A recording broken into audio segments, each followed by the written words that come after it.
आज हम लोग देखेंगे uterine prolapse. Hello everyone, welcome to my YouTube channel. आज हम लोग देखेंगे यूट्राइन प्रोलैप्स क्या होता है, यूट्राइन प्रोलैप्स किन किन महिलाओं में होता है, किस कारण की वजह से होता है, क्या इसके लक्षण हैं। यूट्राइन प्रोलैप्स मतलब होता है बच्चेदानी का बाहर आ जाना। आपके जो वजाइना होती है, योनि के द्वार से बच्चादानी बाहर आ जाता है। कई बार ये बच्चादानी आधा बाहर आता है, कई बार ये पूरी तरीके से बाहर आ जाता है। पूरी तरीके से भी बाहर आ जाए तो ये बहुत बड़ी परेशानी होती है, बहुत ज्यादा दिक्कत की बात है। ऑपरेशन के सिवा इसका कोई चारा नहीं होता है। यूट्राइन प्रोलैप्स क्या होता है, इस तरीके से आपका यूट्रस होता है। ये आपका बच्चादानी है, ये आपका बच्चेदानी का, ये यहाँ आपका वजाइना है, ये आपका यूट्रस है। यूट्रस को सपोर्ट करने के लिए हमारा जो कमर का हिस्सा होता है उसको पेल्विक बोलते हैं। यूट्रस को सपोर्ट करने के लिए बहुत सारे लिगामेंट्स, बहुत सारे मसल्स होते हैं, मांसपेशियां होती हैं, टिश्यू होते हैं, ये सारे यूट्रस को सपोर्ट करके रखते हैं, मतलब उसको अपने बच्चेदानी को अपने जगह पे ठीक करके रखते हैं। लेकिन किसी कारणवश ये जो मांसपेशियां हैं, लिगामेंट्स है, जो यूट्रस को पकड़ के रखी है, जकड़ के रखी हैं, अगर इनमें कोई परेशानियां आ जाती, कोई दिक्कत आ जाती, या तो कोई बीमारी हो जाता है या तो कोई कमजोरी हो जाती है, तो कमजोरी की वजह से ये यूट्रस अपने जगह से खसक के बाहर की तरफ आना शुरू हो जाता है। बाहर की तरफ मतलब वो योनि के द्वार से, योनि से बाहर आ जाता है। तो योनि के द्वार से ये बाहर आना शुरू हो जाता है। अगर ये योनि के द्वार से योनि के ऊपर भाग में रहा, जैसे ये वजाइना है आपका, वजाइना के ऊपर भाग में यूट्रस आ गया है, तो वो स्टेज 1 कहलाता है। Stage 1 of uterine prolapse. Stage 1 मतलब पहला स्टेज जिसमें बच्चेदानी का प्रोलैप्स हुआ, बाहर आया है। अगर ये वजाइना के नीचे भाग में आता है, लोअर पोर्शन में, तो ये स्टेज 2 टाइप ऑफ प्रोलैप्स कहलाता है। अगर ये वजाइना से, योनि से झूलता हुआ दिखता है आपका बच्चादानी, तो ये आपका स्टेज 3 टाइप का प्रोलैप्स कहलाता है। और वहीं पे ये बच्चादानी आपका पूरी तरीके से वजाइना से बाहर ही आ जाता है, पूरी तरीके से गुच्छा बाहर आ जाता है। इस कंडीशन को बोलते हैं स्टेज 4। स्टेज 4 का कंडीशन है, जो कि बहुत सीवियर कंडीशन है और आपको ऑपरेशन की जरूरत पड़ सकती है इस कंडीशन में। अब हम लोग देखेंगे ये किन किन महिलाओं को होता है बच्चेदानी का प्रोलैप्स हो जाना। तो सबसे पहली बात, वो महिलाएं जिनका पहली बार बच्चा हुआ, एक से ज़्यादा बार बच्चा हुआ है, मल्टीपल डिलीवरी हुआ है, उन महिलाओं में देखने को मिलता है। वो महिलाएं जिनका माहवारी बंद हो चुका है, उन महिलाओं में देखने को मिलता है। वो महिलाएं जिनका फैमिली हिस्ट्री है, अगर इनकी किसी सिस्टर को हुआ है, मदर को हुआ है, तो इनको भी होगा। और चौथी बात, उन महिलाओं में जिनको पहले कोई पेल्विक का ऑपरेशन हो रखा है, पेल्विक का एरिया में कहीं भी ऑपरेशन हो रखा है, उन महिलाओं को भी देखने को मिलता है।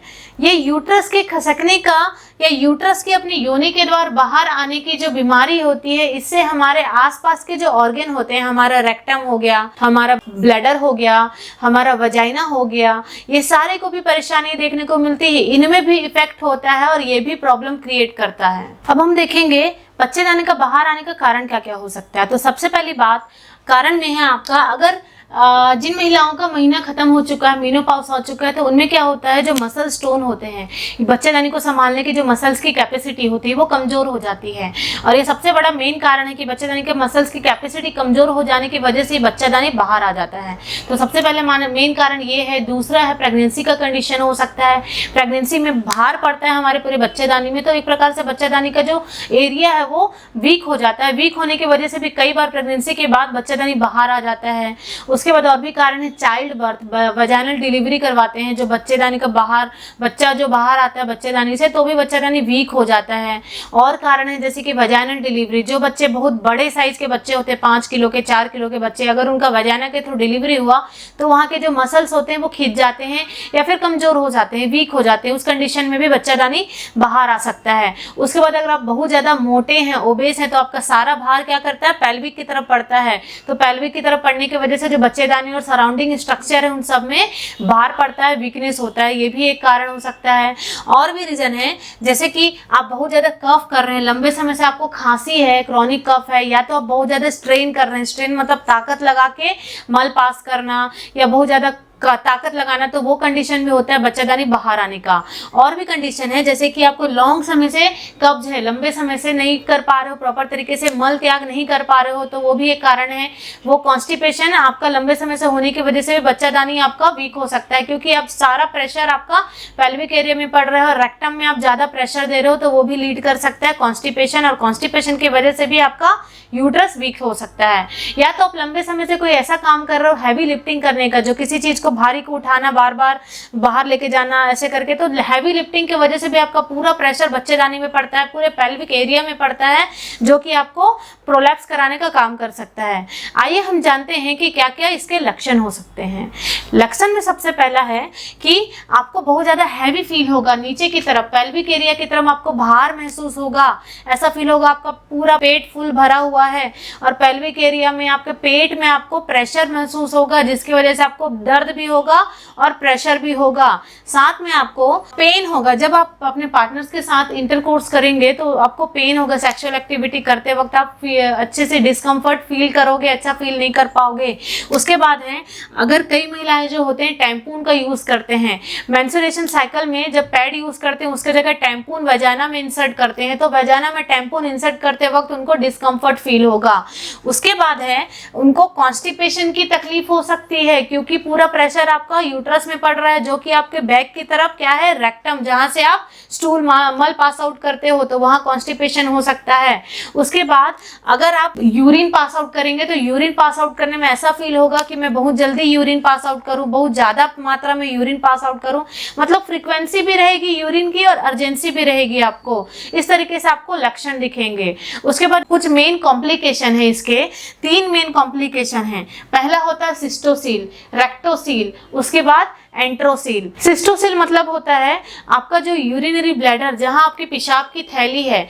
यूट्राइन प्रोलैप्स के साथ साथ दूसरा कॉम्प्लिकेशन ये होता है कि पेशाब की थैली का योनि के रास्ते से बाहर आ जाना, उसको बोलते हैं सिस्टोसील। उसके बाद है रेक्टोसील। रेक्टोसील रेक्टम का बाहर आ जाना, जहां से आप मल पास आउट करते हैं उसको रेक्टम बोलते हैं, तो रेक्टम का मल द्वार से बाहर आ जाना उसको बोलते हैं रेक्टोसील। उसके बाद एंटीरोसील। एंटीरोसील मतलब आपका जो छोटी आंत होती है, जहां आपके पानी और खाना का पाचन क्रिया होता है, तो वो छोटी आंत का आपका पूरा रेक्टम के थ्रू बाहर आ जाना। तो ये तीनों कॉम्प्लिकेशन है यूट्राइन प्रोलैप्स का। आइए हम जानते हैं इसके ट्रीटमेंट। ट्रीटमेंट में सबसे पहला है, 2 प्रकार से ट्रीटमेंट होता है, एक तो सर्जिकल तरीके से, दूसरा नॉन सर्जिकल तरीके से। नॉन सर्जिकल तरीके में है कि आप कीगल एक्सरसाइज कर सकते हैं। कीगल एक्सरसाइज जो होता है, आपकी जो पेल्विक एरिया के जो मसल्स होते हैं, लिगामेंट्स होते हैं, टिश्यू होते हैं, इसको स्ट्रॉन्ग बनाने के लिए होता है। कीगल एक्सरसाइज का वीडियो आप देख सकते हैं, आप कैसे करना है आप पूरा बता देंगे आपको। उसमें मसल्स को स्ट्रेंथ करने का एक्सरसाइज होता है, जिसमें आपको स्ट्रेचिंग करना पड़ता है। तो वैराइटीज ऑफ टेक्निक्स है इसमें, तो आप इसको कर सकते हैं। नेक्स्ट है आपको वेजाइनल पेसरीज। वेजाइनल पेसरीज जो होता है आपका डोनट के आकार का प्लास्टिक टाइप का होता है, जिसको वेजाइनल में इंसर्ट करते हैं। तो इससे क्या है, यूट्रस आपका बाहर नहीं आएगा, वो पेसरीज उसको सपोर्ट करके रखेगा। उसके बाद है डाइट एंड एक्सरसाइज। डाइट में आप हाई फाइबर डाइट खाइए ताकि कॉन्स्टिपेशन से रिलीफ हो सके। एक्सेसिव मात्रा में पानी पिए ताकि आपको कॉन्स्टिपेशन ना हो, और साथ में आप एक्सरसाइज करिए ताकि आपका ये जो यूट्रस प्रोलैप्स का जो दिक्कत है वो ठीक हो सके। उसके बाद सर्जिकल प्रोसीजर। सर्जिकल प्रोसीजर में आपको हिस्टेक्टोमी करना पड़ सकता है अगर आपका 4th stage of uterine prolapse है, तो 4th स्टेज में पूरा यूट्रस बाहर आ जाता है। तो हिस्टेक्टोमी मतलब यूट्रस को ही बाहर निकाल देते हैं, काट के उसको वापस अंदर नहीं डालते हैं। अदरवाइज जो भी प्रोलैप्स है उसका रिपेयर कर सकते हैं। तो 2 टाइप ऑफ सर्जिकल प्रोसीजर होता है। इसके साथ साथ आपको कुछ सावधानियां भी बरतनी है। सबसे पहला है आपको अपने वेट मेंटेन करके रखना है, आपको हेल्दी वेट मेंटेन करके रखना है, ओबेस नहीं होना है, और आपको डेली एक्सरसाइज करना है। सेकंड है आपको कीगल एक्सरसाइज अच्छे तरीके से करना है और आपके मसल्स को स्ट्रेंथ करना है। थर्ड है आपको अगर स्मोकिंग एल्कोहलिज्म करते हैं तो आपको अवॉइड करना है, ये सब चीजें नहीं करना है। फोर्थ है आपको हैवी लिफ्टिंग नहीं करना है जब तक आप अच्छी तरीके से ठीक ना हो जाएं। फिफ्थ है आपको मेडिटेशन, रेस्ट, स्लीप, ये सब अच्छे तरीके से करेंगे तो आप जल्दी से जल्दी ठीक हो जाएंगे। आज हमने देखा यूट्राइन प्रोलैप्स क्या होता है, उसके कारण क्या है, लक्षण क्या है, ट्रीटमेंट क्या है, बचाव क्या है, किन लोगों को ये होता है और कैसे सावधानी बरत सकते हैं। Thank you so much for watching my this video.